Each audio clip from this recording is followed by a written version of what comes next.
ละร้องลอยบนายเลย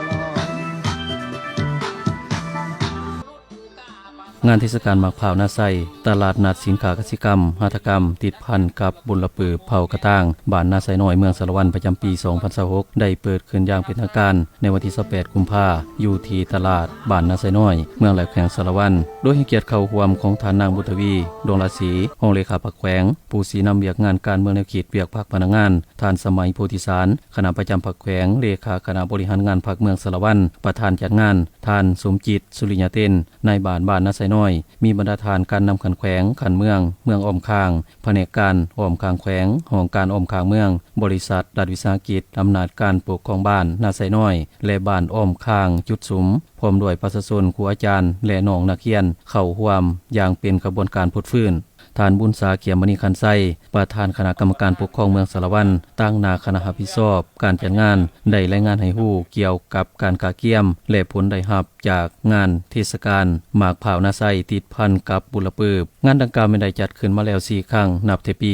2022เป็นต้นมาสำหรับปี 2026นี้แม้นเป็นครั้งที่5เพื่อสร้างความเข้มแข็งให้กับประชาชนมีรายรับที่มั่นคงคุดคนท่าแห่งวงศรของท้องถิ่นทั้งด้านการผลิตการบริการการแปรรูปผลผลิตเกษตรกรรมโดยเฉพาะหมากพร้าวนาไซให้มีความหลากหลายเข้าสู่ตลาดกว้างขึ้นสร้างบรรยากาศการจราจรแลกเปลี่ยนซื้อขายสินค้าติดพันกับการท่องเที่ยววิถีชีวิตแบบพื้นบ้านอีกด้านหนึ่งก็เพื่อเป็นการปกปักรักษาสืบทอดด้านหีดของประเพณีอดีงามของเผ่าโดยเฉพาะเผ่ากระต่างบ้านนาไซน้อยก็แม่นบ้านหนึ่งที่นอนใน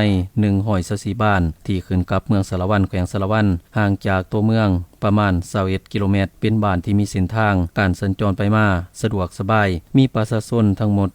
1,600 กว่าคนยิ่ง800 กว่าคนมี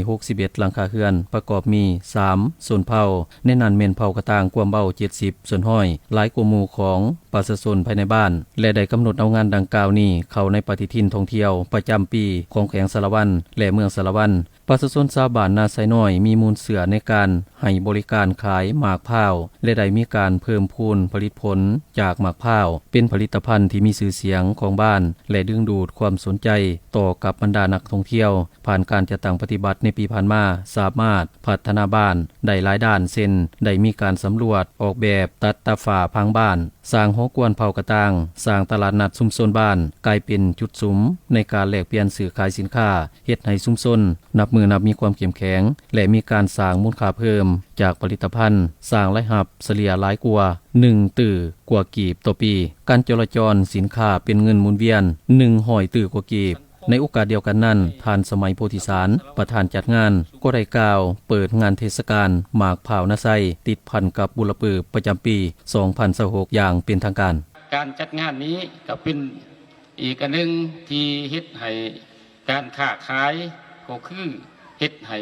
อยู่ในเขตนี้ได้มีการแลกเปลี่ยนสินค้าและก็โดยเฉพาะเมนนอกจากมะพร้าวแล้วก็ยังมีการแลกเปลี่ยนสินค้าโอทบจากบรรดาภายในเมืองและบรรดาเมืองต่างๆเฮ็ดให้การท่องเที่ยวอยู่ในเขตจุดซุ้มพัฒนานาไซให้กลายเป็นจุดซุ้มหนึ่งที่มีความกิ่งแพงและเสื่อมยุ่งกับการค้าและการท่องเที่ยวอยู่ในเขตนี้ให้นับดีขึ้นเฮ็ดให้การจัดตั้งปฏิบัติแผนพัฒนาเศรษฐกิจสังคมอยู่ในเมืองสารวัตรก็คือจุดซุ้มพัฒนานาไซนี้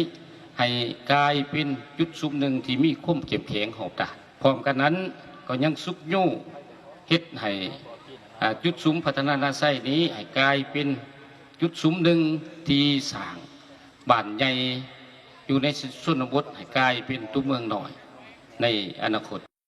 ในต้นถ่ายก็ได้มีพิธีตัดแถบฟ้าเปิดงานและลันของ9บาทโดยฐานห้องเลขาพรรคแขวงสารวันเพื่อเป็นสิริมงคลให้แก่การจัดงานในครั้งนี้งานดังกล่าวแม่นจะได้ดำเนินไปถึงวันที่3มีนาคม 2026ประกอบมีบรรดากิจกรรมหลักเป็นต้นวางแสดงสินค้าขายสินค้าตลาดนัดสัญจรการแสดงศิลปะยางโซ่ด้วยสุดชนเผ่าและกิจกรรมอื่นๆเพื่อสร้างบรรยากาศให้มีความคึกคืนม่วนซื่น